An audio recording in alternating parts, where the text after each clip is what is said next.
Confinement con, épisode 4. Je dis épisode et pas jour, puisqu'en fait j'ai commencé la série le jour 2 du confinement.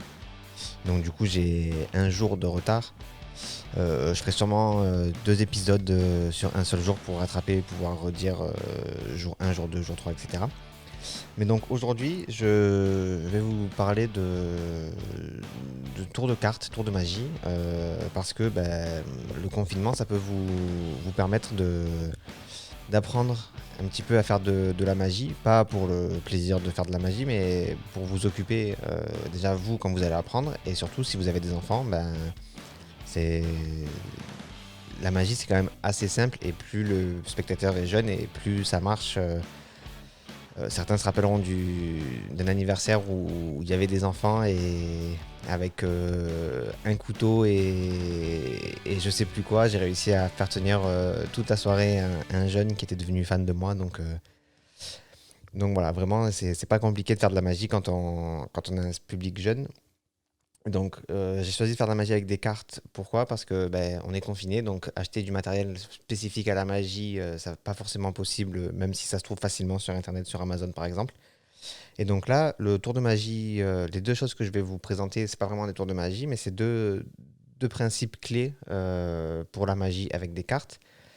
D'abord, je vais vous parler de forçage et ensuite de cartes clés.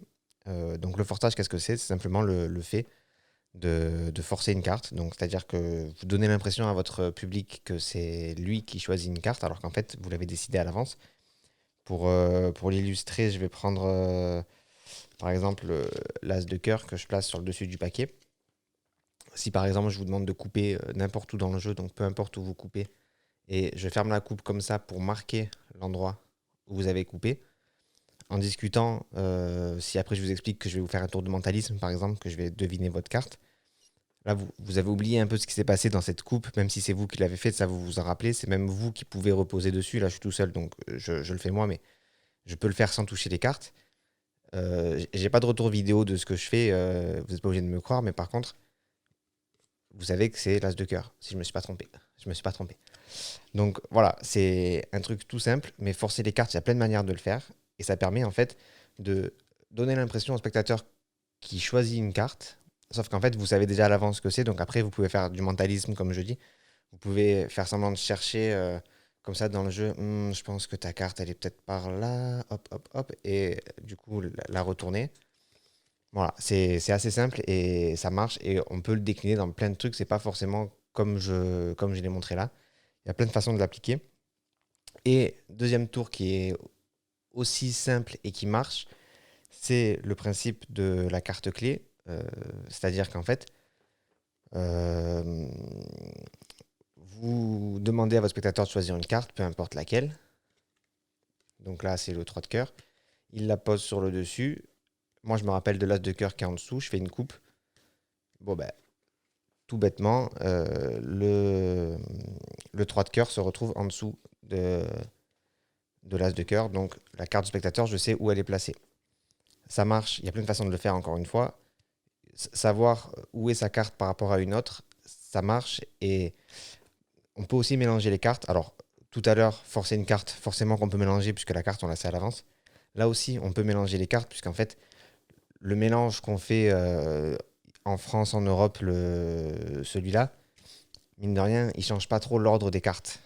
Donc, normalement, peut-être que j'ai pas eu de chance là sur la vidéo que je tourne, mais voilà, le 3 de cœur se retrouve encore avec l'as de cœur.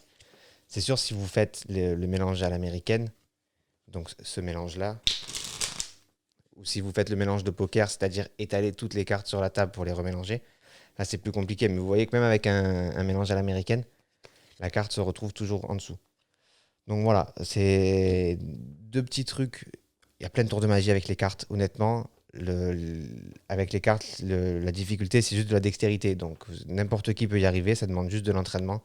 Savoir couper, faire des fausses coupes, manipuler la position des cartes.